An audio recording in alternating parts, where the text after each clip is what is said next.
One of the hardest things about running one of these modules is keeping everyone at keeping everyone at the same pace. I don't know how to best to do this in the future. Um, it gives me a lot of cause for thought, really. Um, People with the best will in the world. Um, People can't do exercises on a certain day, and therefore they think I'll leave. I'll do two. I'll double up next week. That's what people think. I'll double up next week, um, and it's hard to know then what to reply to. I'm not saying that that's a problem this week. Hardly anybody sends anything in this week, but I will be commenting on stuff that emerged from previous lessons. And the other thing to wonder is, what do you do when people just go quiet? What do you do? It's not like,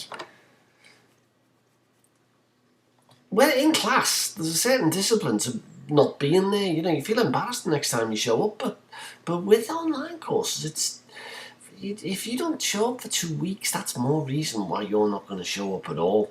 And for all the logic of these things is that you can do the course anytime you want and where you want. Without that essential discipline, sometimes I think that the wind goes out your sails as a student. Put it no stronger than that. Right, a couple of things this week. Carolyn, very well put indeed. I'm glad you find the subject of arrhythmia so fascinating, and the stuff that you sent me about trifascicular block was pretty on the money. Enjoyed reading it, as brief as it was, and it is fascinating, isn't it? The first person in the module who spoke there, Barbara, she always said that she felt that the ability to detect it, and it is a weird thing. Let's see if you recognise this. Sometimes you get a strange sort of sixth sense that someone's rhythm is going to change. Nothing that you can put your finger on, just a sort of sensation in your water, and then sure enough later on, slows down, speeds up, gets weird, and people's hearts do go into weird rhythms, don't they? I remember after surgery that you'd be looking at the monitor trying to work out what on earth this damn rhythm was, because it didn't look like anything you'd ever kind of spotted before. And expertise in it. Expertise, when you see somebody who's really good at parsing out the little bits of rhythm change, it is fascinating, and it's a wonderful skill to watch in somebody else. I remember somebody pointing out to me once, what was it, reverse atrial winky back? Reverse atrial winky back?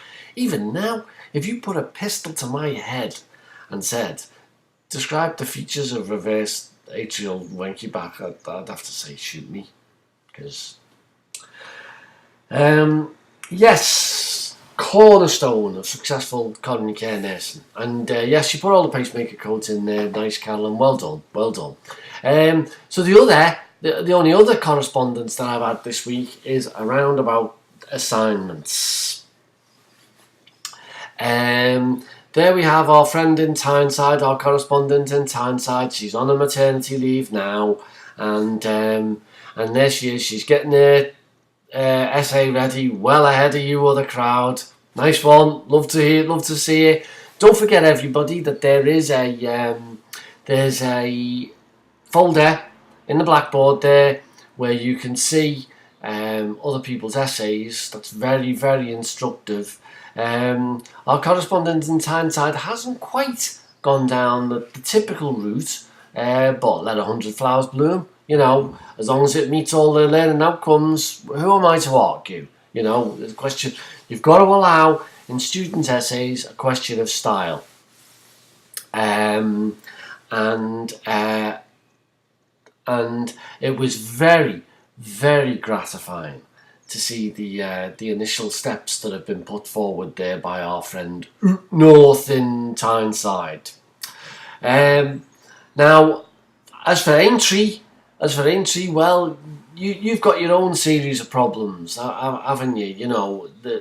It must be so distracting that you've got to get ready for the trauma of redeployment, the trauma of possible redeployment, you know. And the best of luck to you there. Best of luck to you. But then again, still pay attention to this as an essay, because having a coronary care module behind you will not do you any harm whatsoever. Guernsey, Manchester, I don't know what you're up to. I'm not really. I've emailed you to ask you where you are and everything, but you've gone silent. Silent's the worst. I can stand anything. I can stand complaining. I can stand wrong. I can stand anything, but not the silent treatment. Come on, ladies, get in touch, even if it's just to say you're fed up or you fell out with your boyfriend or some damn thing or another. But when you don't know what people are doing or what people are thinking, it's awful frustrating. Anyway, moan over. Hope to hear from you all again. Send me whatever you've got in any order. It's always a joy to read. And I'll put this up by tomorrow and we'll see how we go.